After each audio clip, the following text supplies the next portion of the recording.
Good evening, everyone. I welcome you all to the Ma Tujhe Pranam series of our Horizon group. So, as we all know, this series, Ma Tujhe Pranam series, has a wonderful opening done by a very senior homeopath, Dr. Neelam Avtar ma'am. And this was carried wonderfully by Dr. Harmeen Bhatia ma'am yesterday. And to carry the same spirit forward, we have with us today Dr. Renu Khatwal ma'am. About Renu ma'am, I would like to say she's a hardworking, passionate homeopath who believes in learning and above all sharing her experiences and wonderful knowledge with us, and a very good friend of mine. So I welcome you, Dr. Renu, on behalf of our Horizon group. So we are eager to learn from you today. So over to you, ma'am. Welcome, ma'am. Welcome. Good evening, everyone, and happy Navratri to all. So, myself, Dr. Renu Khatwal, and I am practicing in Delhi. Gratitude to the mentors of the group, and special thanks to Dr. Ashok sir for giving me opportunity to present this case and motivating me for the video class.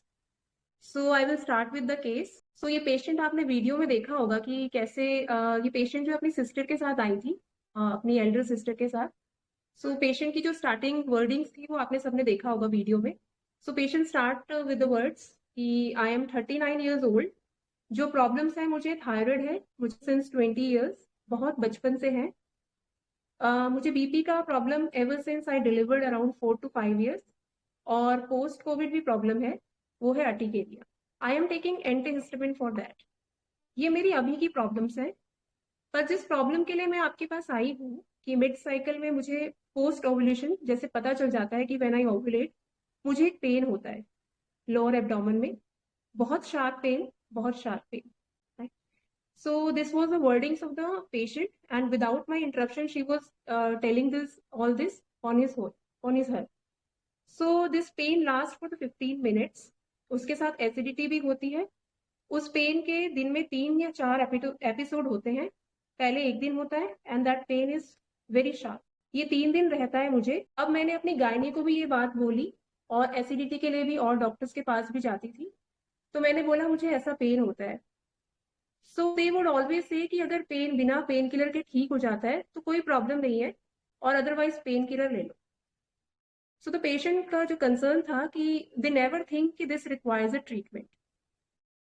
उसी दौरान वो जो week होता है, मुझे constipation भी रहता है, जो भी एसिडिटी को इंड्यूस करती है चीजें वो सब रहती हैं. तो जो वो वीक होता है वो बहुत ही टेरिबल रहता है, बहुत ही टेरिबल.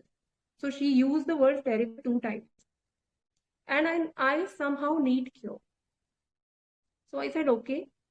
आई आस्क्ड हर कि पोस्ट ओवुलेशन पेन तो आपको कभी भी आ जाता होगा ना, कि आप घर का काम कर रहे हो. सो मैंने उसको पूछा कि आपको पेन तो कभी भी आ जाता होगा. तो उन्होंने बोला कि यस मैम, ये पेन को मैं प्रिडिक्ट कर लेती हूँ, और आफ्टर 12 आवर्स के बाद ये अगला एपिसोड आता है.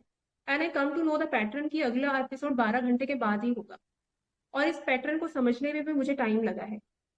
सो मैंने पूछा कि कैसे मैनेज करते हो ना ये पेन को आप, और मन में क्या चलता है उस वक्त आपका. तो शी सेड कि मन में तो पता नहीं क्या चलता है, but I just bear this pain. But एक टाइम पर लगता है कि पेन किलर ले लूँ, चाहे 4 लेने पड़े, 5 लेने पड़े, अब नहीं सहूंगी पेन. सो आई आस्क्ड कि आप पेन किलर लेते हो क्या. तो उसने बोला नहीं मैम, मैं आखिर कितने पेन किलर लूँ ना, जब तक मेडिसिन जो है असर करेगी तब तक तो पेन का जो एपिसोड है वो निकल जाता है. So I was convinced with her talk कि ठीक है. आई सेड ओके. सो फिर मैंने पूछा कि आपकी फैमिली में कौन कौन है. सो पेशेंट ने कहा कि currently my husband, my son and my mother. So I interrupted her कि आपकी मम्मा साथ में रहती है. तो शी सेड कि yes, my mom stayed with me. So मैंने फिर पूछा कि कोई फैमिली में कोई कंफ्लिक्ट आप फील करते, कोई स्ट्रेस आप फील करते, कोई टेंशन है क्या. तो पेशेंट ने कहा नहीं, एंड इमीडिएटली शी सेड कि पर मैं सॉर्टेड नहीं हूँ, मैं बहुत फंसी हूँ, मैं टेंशन ले लेती हूँ, और मैं ऐसी ही हूँ. एंड शी ऑल्सो ऐड कि मैं एंटी सोशल भी हूँ. सो तो मैंने कहा किस तरह, कैसे, मतलब थोड़ा सा और एक्सप्लोर करें. तो उन्होंने बोला कि जैसे होम लोन है, होम लोन पे करना है, उसका टेंशन है, तो होम लोन मतलब फटाफट उसको पे करना है. बाकी मम्मी का भी तबीयत ठीक नहीं रहती, she doesn't keeps very well, house help है। तो मैंने कहा कि आप ओवरवर्क फील करते हो क्या? तो उसने कहा कि यस, मैं बहुत ओवरवर्क हूँ। Monday to Friday I don't have a life beyond work, it's just zero. मेरा ऑफिस का जो शेड्यूल है बहुत रिग्रेस है, इट डिमांड्स अ लॉट। मैं छुट्टी नहीं लेती हूँ। मैं बहुत परफॉर्मेंस ड्रिवन पर्सन हूँ एंड पागलों की तरह काम करती हूँ। सो एक वर्ड और उन्होंने यूज किया, I have to, because I have to outshine everywhere. So मैंने कहा ठीक है, थोड़ा सा आप अपने एंगर के बारे में बताइए। तो उन्होंने बोला कि गुस्सा बहुत आता है, आई एम वेरी एग्रेसिव, गुस्से में मैं बोलती रहती हूँ, आई कीप नैगिंग, और बोलकर मैं फिर शांत हो जाती हूँ। तो मैंने फर्दर उनको पूछा कि आपको क्या चीजें हैं ना जो गुस्सा दिलाती हैं। तो उन्होंने इमीडिएटली सेड कि I am a very discipline person, I plan to the power of infinity. Suppose मुझे सुबह जल्दी उठना है, ऑफिस के लिए तैयार होना है, बेटे को उठाना है, बेटे को स्कूल भेजना है, बेटे को लंच में क्या देना है, तो ये पहले से मेरा प्रोग्राम मतलब प्लान रहता है। और उस टाइम पे थोड़ा सा सपोर्ट चाहिए होता है, और अगला इंसान जो है वो if not do at the right way, I got upset, right? So this the case, so this much is the case. और वीडियो में भी मैंने आप सबने देखा ही होगा कि किस तरह से पेशेंट बोल रही है। सो एज ए जो भी वर्डिंग्स है वो मैंने रिटर्न में लिखने की कोशिश की है। सो मैं थोड़ा सा आपका अंडरस्टैंडिंग लेना चाहूंगी। डॉक्टर अगर सुनीता एस मैम है तो। Hello ma'am, good evening. Yes, good evening.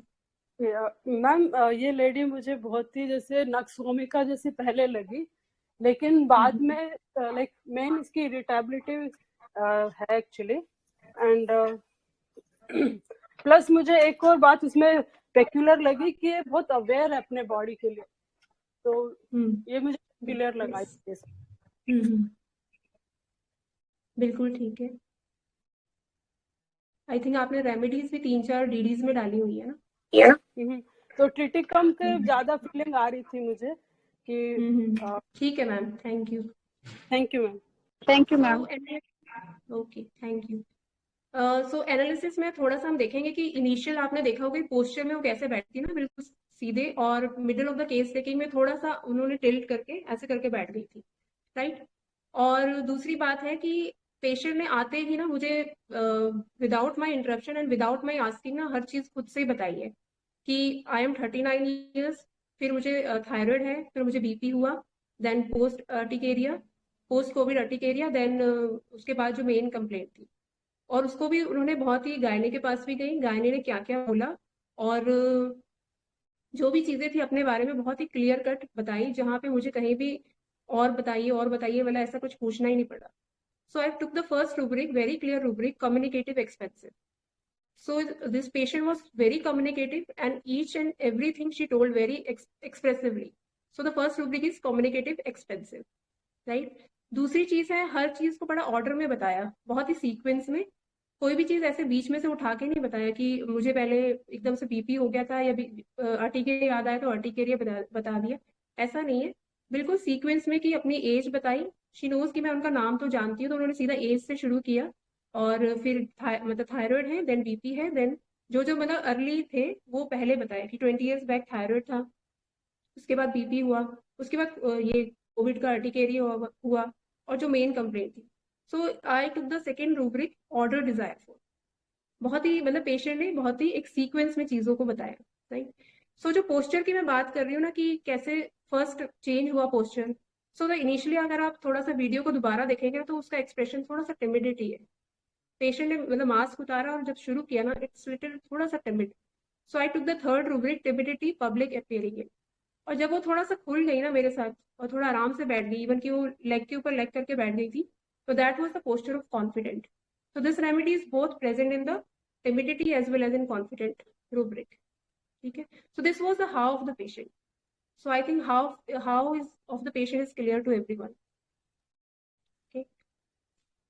So now I will start with what was the patient. What was the patient was saying to me ना. So patient ने मुझे बताया कि ये जो पेन्स है मेरे, मुझे ओवुलेशन कब होता है ना ये मुझे पता चल जाता है। और फर्दर भी उसने मुझे बताया कि मुझे जो अगला एपिसोड आता है 12 आवर्स के बाद आता है, तो वो कब आता है वो मुझे भी वो भी मुझे पता चल जाता है। Right, I come to know early.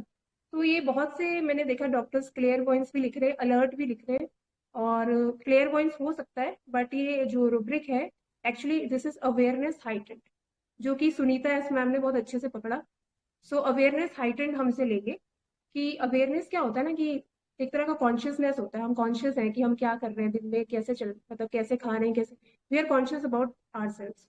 ठीक है, तो उसको हाइटेंड मतलब थोड़ा सा एक लेवल से और ऊपर है, जो हमारी कॉन्शियसनेस है उसको उसने थोड़ा और ऊपर है। That is not normal, it is a morbid rubric, that is why found in the repertory. So this rubric is awareness heightened, right? So अभी उसके जो पेन्स कैसे थे ना, कि बहुत शार्प पेन होता है, बहुत शार्प। सो ये क्या चीज है ना, शार्प पेन। शार्प पेन मतलब कि वो जैसे उसका एक्सप्रेशन था ना शार्प पेन बताने का, that was the despair pain with. So I took the rubric for this, despair pain with. ठीक है, और पेन के टाइम पे क्या होता है कि हाथ पैर ठंडे हो जाते हैं। सो शी मतलब उसने गेस्चर्स भी किया कि मेरे हाथ पैर बिल्कुल ठंडे हो जाते हैं। सो जो ये ठंडे हम कब हो जाते हैं ना, when we get dull. So ये पेन के साथ क्या हो रहा था, dullness pains with. So this was the rubric, dullness with. ठीक है, सो फिर आगे जो उन्होंने बोला कि गायनी के पास गई, और उनको मतलब जो जो एसिडिटी का इश्यू था, और डॉक्टर्स के पास भी गई, सबसे पूछा कि भाई, तो सबने उनको क्या बोला कि पेन किलर्स खा लो, जब आगे पीछे पूरे मंथ में कोई प्रॉब्लम नहीं होती तो पेन किलर खा लो। ठीक है ना, और इसमें या तो आप एंटीबायोटिक ले लो या कॉन्ट्रासेप्टिव ले लो। तो उसका क्या कहना था कि ना कि हर हर एलोपैथ मुझे क्या बता रहा है कि एंटीबायोटिक ले लो या फिर पेन किलर ले लो या फिर ये ले लो, पर दिस रिक्वायर्स ट्रीटमेंट। कोई भी एलोपैथ मेरी जिस प्रॉब्लम को पोक नहीं कर रहा है, कोई भी सोल्यूशन नहीं बता रहा है मुझे। हर कोई ये कह रहा है कि ठीक है हो जाता है ना ठीक, पेन किलर ले लो, क्या फर्क पड़ता है। So what was the subtle understanding, ये जो मेरे को जो समझ में आया कि क्या था सटनली द पेशेंट में, ये था केयरिस्ट being desire to be caressed. ठीक है, this was the rubric. So caring हमें फिजिकल लेते हैं, केयरिंग एक्चुअली जो है प्यार दुलार जो है वो फिजिकल होता है, बट यहाँ पे थोड़ा सा वो बाकी एलोपैथ से या थोड़ा सा वो कर रही थी, she was taking her concern from the allopaths कि तो मेरे ऊपर ध्यान दिया जाए, मेरी जो प्रॉब्लम को थोड़ा समझा जाए, कोई एडवाइस दी जाए, कोई कुछ कुछ भी मतलब टेस्ट वगैरह बताया जाए। पर हर हर एलोपैथ उसको क्या बता रहा था कि पेन किलर ले लो, इसमें फर्क क्या पड़ता है। तो मुझे ये लगा कि दिस रिक्वायर्स अ ट्रीटमेंट जो है, this was a caressed being desire to be caressed. ठीक है, सो देन उसके बाद उन्होंने पेन्स के बारे में फिर से बताया कि जो वो टाइम का जो वीक होता है बहुत ही टेरिबल निकलता है, बहुत टेरिबल। और उस दौरान उनको कॉन्स्टिपेशन भी होती है जो कि एसिडिटी को इंड्यूस करती है, वो सब चीजें होती हैं वो। तो ये टेरिबल चीज क्या है ना, और पेशेंट जो है उस फेज से गुजर के ना बहुत ज्यादा परेशान हो गया मतलब।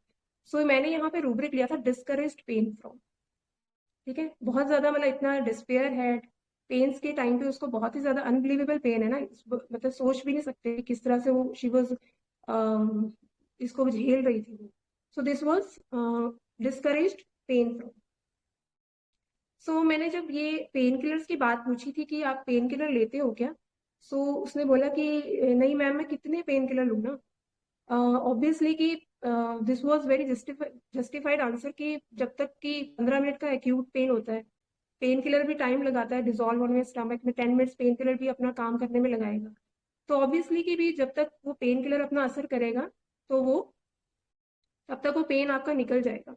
सो this was a very reasonable answer to this question. तो I took the rubric objective reasonable. ठीक है, सो जब इनको मैंने पूछा कि थोड़ा सा आप ये क्या कहते हैं आपकी फैमिली के बारे में आप थोड़ा सा बताओ, तो जो उन्होंने टेकन जो भी बताया कि मदर का बहुत टेक केयर करती है, तो ये केयरफुल ऑफ ये इसमें है। ठीक है, तो ये जो उन्होंने जो एपिसोड ये बताया कि 12 आवर्स के बाद अगला एपिसोड आएगा, और ये मैं प्रिडिक्ट कर लेती हूँ कि कल मुझे पेन होने वाला है, ये मेरे को पहले से पता चल जाता है। तो ये अवेयरनेस हाइटेंड है, और साथ में जो कल पेन होने वाला है, ये उसकी जो घबराहट है वो है fear pain of the pen.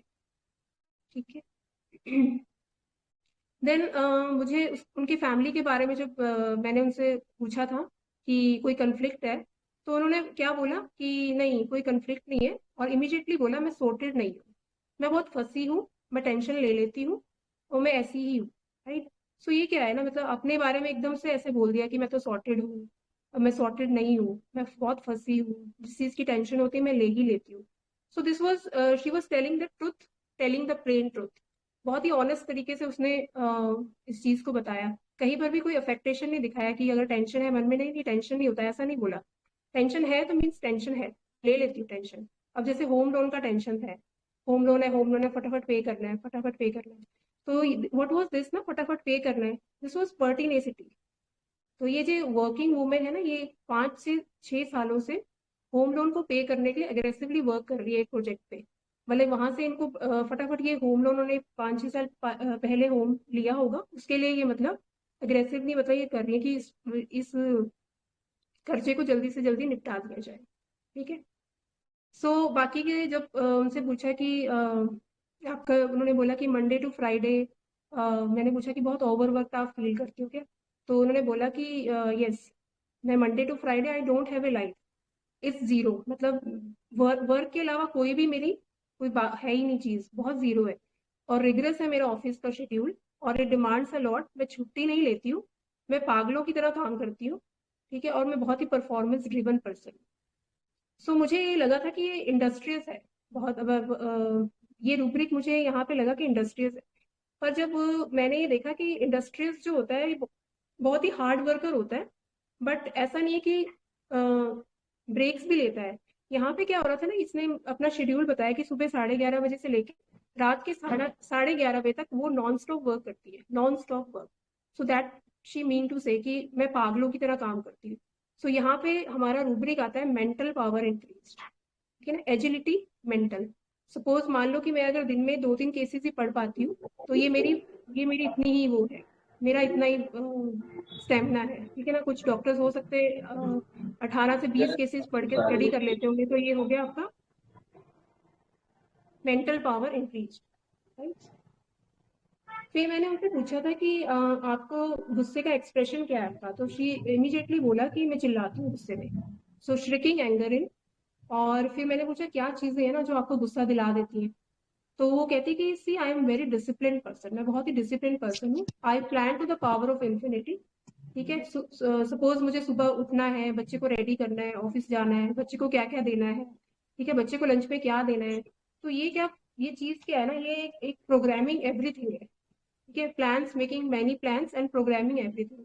ये पर्सन क्या करता है ना, अपने अंदर ही एक पहले से ही उन्होंने प्लान बना रखा है कि एक ऑर्डर में मुझे चलना है, कि मुझे 5 बजे उठना है, 5:30 बजे मुझे खुद तैयार होना है, 6 o'clock मुझे सुबह बच्चे को नहा धुला के रेडी करना है, उसके लिए 6:30 पे मेरा उसके बच्चे के लिए अपने लिए लंच बन जाना चाहिए। लंच में क्या क्या होना चाहिए वो भी उसने पहले से ऑर्डर बना के रखा हुआ है। सो ये चीज है प्रोग्रामिंग एवरीथिंग। ठीक है ना। जैसे कंप्यूटर में हम कोई प्रोसेसर हमारा प्रोग्राम हो जाता है कि ये इस चीज पे ये टाइमिंग, ये टाइमर सेट है, इस पे होना है। अभी जो उन्होंने बोला ना कि और इस पर जो है दूसरा इंसान, if not do at the right way I got upset. तो इसमें क्या है ना कि वो कहना चाहती है कि सपोज हस्बैंड को रात को, क्योंकि बहुत ही कम्युनिकेटिव पर्सन है, जैसे उसको बता दिया कि सुबह इतने बजे मुझे रेडी होना है, सब कुछ करना है। अब यहाँ पे क्या चाहिए, हस्बैंड की सपोर्ट चाहिए। अब हस्बैंड ने बोल दिया कि हाँ जी हो जाएगा, कोई बात नहीं, कर लेंगे कर लेंगे। तो सुबह क्या हो गया कि ऑर्डर में डिस्टरबेंस आ गया। ऑर्डर जो है वो जो उसका ऑर्डर था 5 बजे, 5:30 बजे का सब कुछ का, वो वहां पे क्या हो गया, हस्बैंड ने इनसिंसेरिटी दिखा दी अपनी। सो वहां पे गॉट अपसेट। तो शी सेड कि मुझे I got upset. So this is irritability, insincerity of others from. ठीक है। और यहाँ पे ये चीज, यहाँ पे फील आता है कि जब वो उसका ऑर्डर चल रहा है और वहां पे हस्बैंड ने कोई हेल्प नहीं किया है, कहीं से कोई सपोर्ट नहीं मिला, तो this is the delusion hindered he is. तो यहाँ पे ये हिंडर्ड फील करता है ये पर्सन। ठीक है। सो ये था सारा इसका what of the patient. So I think remedy अब बहुत क्लियर हो गई है। सो रेमेडी इज क्रिटिकम वल्गेर, और मैंने इनको 200 की 3 डोजेस दी थी, और इनका अगला साइकिल आने वाला था।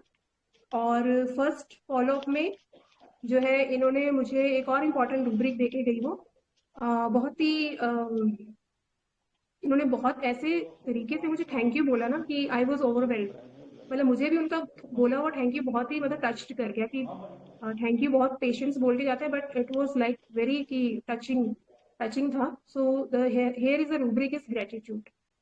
सो मतलब ग्रेटिट्यूड कैसा होता है ना, I feel from this patient. So this was the what of the patient. So अभी थोड़ा सा वाई हम देखेंगे, वाई क्या है पेशेंट का. सो ट्रिटिकम जो है एक्चुअली क्या है, एक वीट है. वीट मतलब गेहूं है.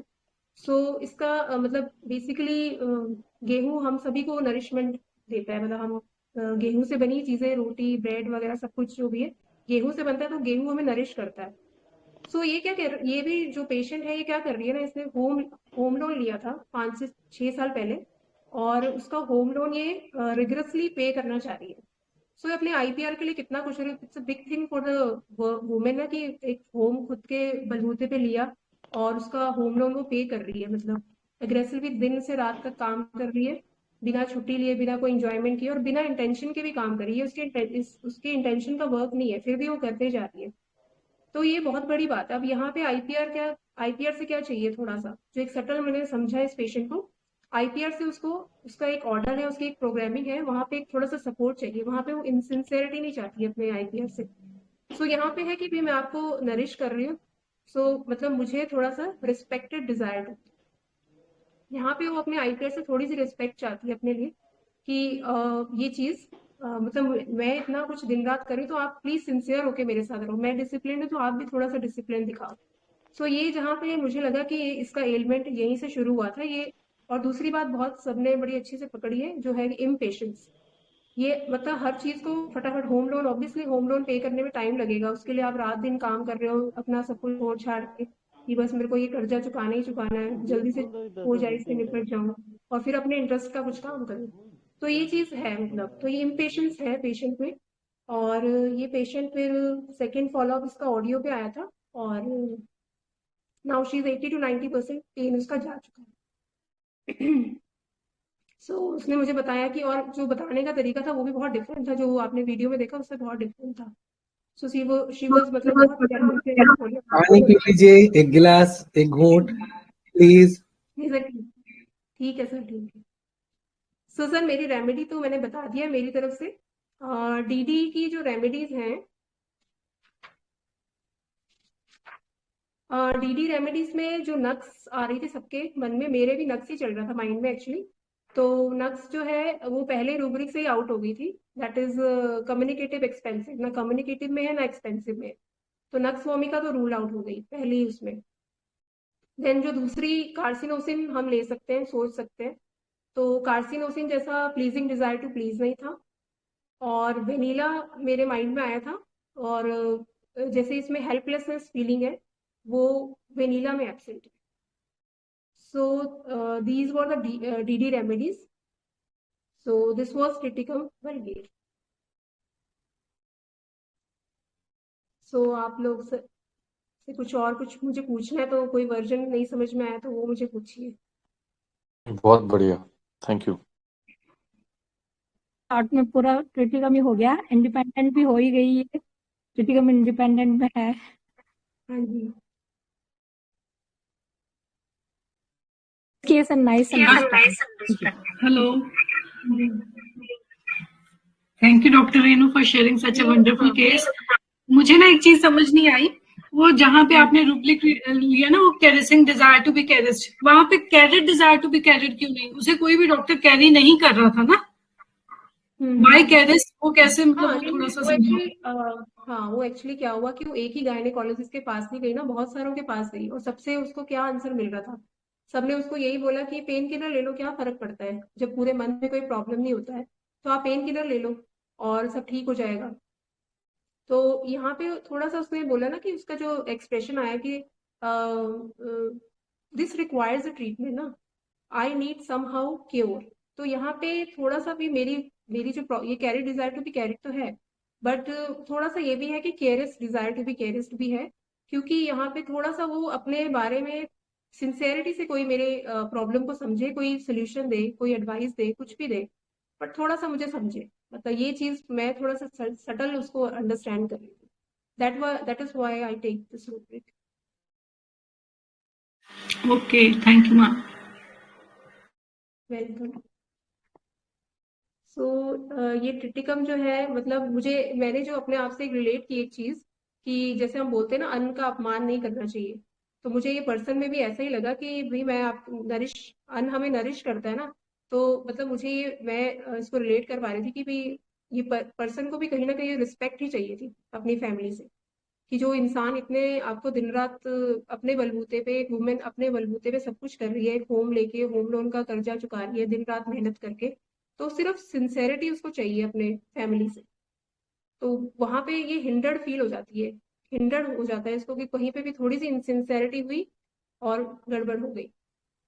क्योंकि ये पर्सन जो है वो प्रोग्रामिंग एवरीथिंग में प्रोग्राम्ड पर्सन है, कि मैंने इस ऑर्डर में मैंने ऐसे चलना है तो ऐसे ही चलना है, इसमें कोई डिस्टरबेंस नहीं आना चाहिए कोई बीच में।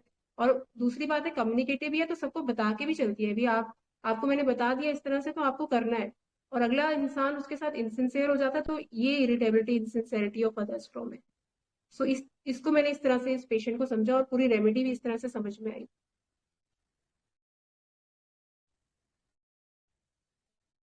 हेलो सर, आप पर्टिनेसिटी जी प्लीज एक्सप्लेन करेंगे वापस इस केस में? ये जैसे उसका वर्जन था ना कि मैं होम लोन पे करना है, होम लोन पे करना है, फटाफट पे करना है, फटाफट पे करना है। पर्टिनेसिटी होता है ना कि जैसे परसिस्टेंट, स्टर्बन स्टर्बन तरीके से कोई किसी चीज के पीछे ही पड़ जाना। अभी होम लोन अगर पे करना है तो उसमें टाइम लगता है ऑब्वियसली, बिल्कुल शी कैन टेक, उसके हस्बैंड की तो अर्निंग है, बहुत अच्छा अर्न कर रहे हैं, तो उसको क्यों इतनी जल्दी, वाई शी इतना इम्पेशेंट क्यों है? तो वो पीछे पड़ी हुई है कि इससे मैं निकल जाऊं बाहर, फटाफट ये कर्जा चुका हूं और यहाँ से निकलूं। जैसे एक बच्चा होता है ना, उसको हम अपने पेरेंट्स को बोलता है कि मम्मी मुझे ये टॉय चाहिए, तो मम्मी क्या बोलती है कि कल लेंगे बेटा। तो कल उसको मम्मी को याद दिलाएगा ये आपको मुझे टॉय लेके देना है, तो मम्मी बोलेगी 1 वीक बाद लेंगे बेटा। तो 1 वीक बाद भी उसको वही याद रहता है कि मुझे वो टॉय मम्मी ने अभी तक लेके नहीं दिया है। और अगर वो बोलेंगे कि नहीं आपको फिर 15-20 दिन बाद लेके देंगे, तो वो पर्टिनेसिटी जो है वो बच्चे की जा नहीं रही है, फिर भी वो जब तक वो लेगा नहीं तब तक वो छोड़ेगा नहीं। This was one stubborn persistent है ये, हट है एक तरह का ना। So that's why are taking the pertinacity, कि उसने बोला कि होम लोन है और मुझे इसको फटाफट फटाफट पे करना है, मतलब जल्दी से इसको पे परफेक्ट, करके। Thank you. हम्म। सुपर, और आपने दूसरी मैडम बात, बहुत अच्छे से लिया है दस, एवरीथिंग जो एक्सप्लेनेशन है केस का इज जी super. What of it, how of it, why of it, thank you that is the best thank thing you which I've loved, rather than your medicine. The whole understanding is superb. Thank you ma'am, thank you so much. तो इसमें जो patient में एक और चीज थी कि ambition, मैंने पूछा था कोई एम्बिशन है क्या, जैसे उन्होंने बोला था कि मेरा कम्पिटिटिव स्पिरिट बहुत हाई है। और तो मैंने पूछा था किससे आप कंपटीशन करते हैं, तो कहते हैं मैं किसी से भी कंपटीशन नहीं करती, मैं एक सेल्फ कंटेन्ड पर्सन हूँ, मेरा अपने अंदर ही बहुत कुछ है। तो यहाँ पे भी एक रूब्रिक आ जाता है, कंटेंट हिमसेल्फ में। मैं अपने आप से ही मतलब बहुत वो अपने आप से ही बहुत संतुष्ट हूँ। और मैं कोई एम्बिशन, मतलब पहले मुझे भी लगा था कि कोई एम्बिशन पे है, एक एम्बिशन टारगेट कोई हिट करना चाहती है, बट ये ऐसा नहीं था। मैंने आप उनको पूछा कि कोई एम्बिशन है क्या, कि कोई एम्बिशन नहीं है, इस मतलब जो भी काम मैं पकड़ती हूँ ना उसको पूरे स्पिरिट के साथ करती हूँ। मतलब अभी एक जो वर्क, होम लोन का वर्क था, ये बहुत ज्यादा अनइंटेंशनली वर्क चल रहा था, वो नहीं करना नहीं चाहती थी, बट फिर भी वो सुबह से लेकर शाम तक उसके लिए लगी हुई थी। तो ये उनका क्या था कि पर्टिनेसिटी था। और मैंने फिर बोला आपका ये मान लो होम लोन आपका क्लियर हो जाता है, फिर आप क्या करोगे? तो शी सेड कि मैं अब फिर कोई अपना इंटरेस्ट का काम करूंगी, और इसको भी मैं अच्छे से ही कर रही हूँ, मतलब ऐसा नहीं कि उसको पेमन से नहीं कर रही, कर अच्छे से रही। सो यहाँ पे एम्बिशन वगैरह नहीं था, यहाँ पे पर्टिनेसिटी था। रेनू मैम, आपने हाँ बहुत अच्छे हाँ, दिए और उसका एनालिसिस भी परफेक्ट दिया है। Thank you for this. Thank you ma'am, thank you. Sunita S ma'am की उसमें डीडी में आ गया था क्रिटिकम, अदरवाइज रेमेडी सब नक्स का ही फील ले रहे थे, बट जो नक्स वो पहले उसमें ही रूल आउट हो गया था, और एक रेमेडी पल्सिटिला जो पेशेंट ने खुद ही रूल आउट कर दिया था। बहुत बढ़िया। और मैं भी ये कहना चाहूंगी अपने के लिए कि बहुत ही उन्होंने मोटिवेट किया है बहुत ज्यादा, जो आज मैं वीडियो क्लास कर पा रही हूँ, और बहुत ही कॉन्फिडेंस के साथ ये केस को प्रेजेंट किया है। तो जो बेसिक का कोर्स चल रहा है वो बहुत ही मतलब अच्छा है। और आई थिंक जो भी छोटे मोटे मतलब रूब्रिक्स को नहीं समझ पाते तो उनको जरूर ज्वाइन करना चाहिए, जो भी अभी इनिशियल ईयर्स में है माइंड मेथड के, तो वो ज्वाइन करें जरूर, सर से इंफॉर्मेशन लेके। हम लोग है ना कोर्स करा के फुर्सत नहीं, पढ़ा के फुर्सत नहीं, आओ आके आप लोग भी प्रेजेंट करो, आप लोग भी क्लास लो। इतना कॉन्फिडेंस आप में होना चाहिए कि हाँ पूरे मेन ग्रुप में आप क्लास ले सको, और वाकई इन लोगों ने उसे साबित किया। Thank you Renu madam.